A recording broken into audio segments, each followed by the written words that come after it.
Hello friends, in this video we will see how to construct the DFA. So the question is we have to construct the DFA over input symbol a comma b which accept ABA as substring means we have to construct the DFA which will accept ABA as substring means all the strings should contain ABA as substring. So we cannot directly start constructing the DFA. First of all, I will write the possible string which will contain ABA as substring and then I will try to construct it. So here first of all I will write ABA as substring. Okay.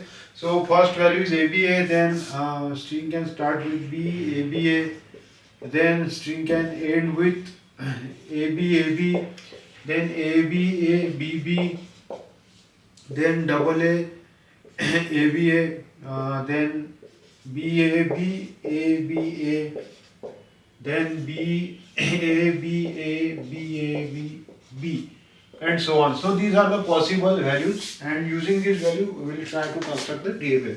So here ABA as substring, ABA as substring, ABA as substring, ABA as substring, ABA as substring. So substring is nothing but the part of the string. ABA as substring, ABA as substring. So these are the possible values. There can be a number of values. So let us try to construct it.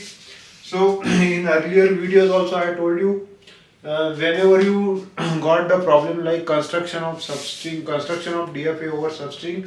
So the total number of states in DFA will be length of the substring plus 1. So here length of the substring is 3. So total number of states will be 4. So first of all I will draw the 4 states. So it is Q0, then Q1, then Q2 and then Q3. Okay, so let us take the first string. So first string is ABA. So here I will write A, B and A. So here Q3 will be final state as of now. Okay, then the second string is BAB. BAB. Okay, so BABA, then it can be double B, ABA, it can be triple B, ABA, and so on. So what we can do, we can apply the loop of B here so that it will accept all the possibilities B, ABA, double B, ABA, triple B, ABA, and any number of. Then next possibility I will discuss is ABAA.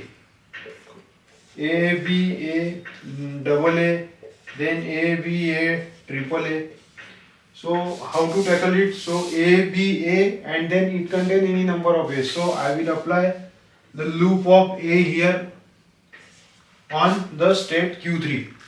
Then in the same way it can contain ABAB, ABA double B, then ABA triple B.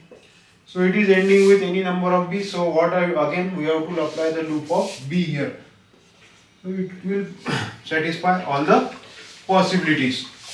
Then next possibility that I will discuss is, let us say the string is double A BA, then triple A ABA, then 4 times A BA.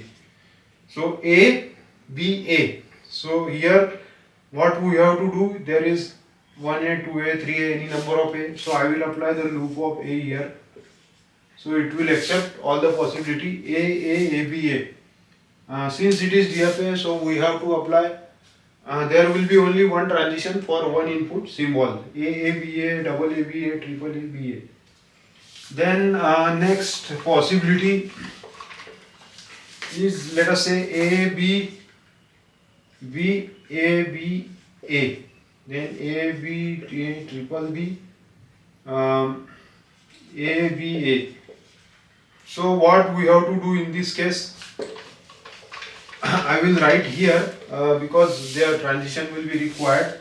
So A B double B A B A, then A triple B A B A. So what we have to do in this case, A B. You can say there is ABA, there is ABA. So what we can do, we can come back to Q0 for B. Now it will accept any number of D. So A, B, B, ABA. A, then B, then B, then B, A, B, A. So it is accepting any number of B. So let us take the next possibility is A double A B A. So double A B A is also covered. A B A, then B A B, B A B, B A B, then A B A. So B A B, B A B, A B A. So it is accepting all the possibility. So all the possibilities are covered. So that is the final construction of DFA, which is accepting ABA as substring. So that's it for this video. I do hope you understand the construction of DFA. So if you like the video, then please subscribe, like and share. Thank you.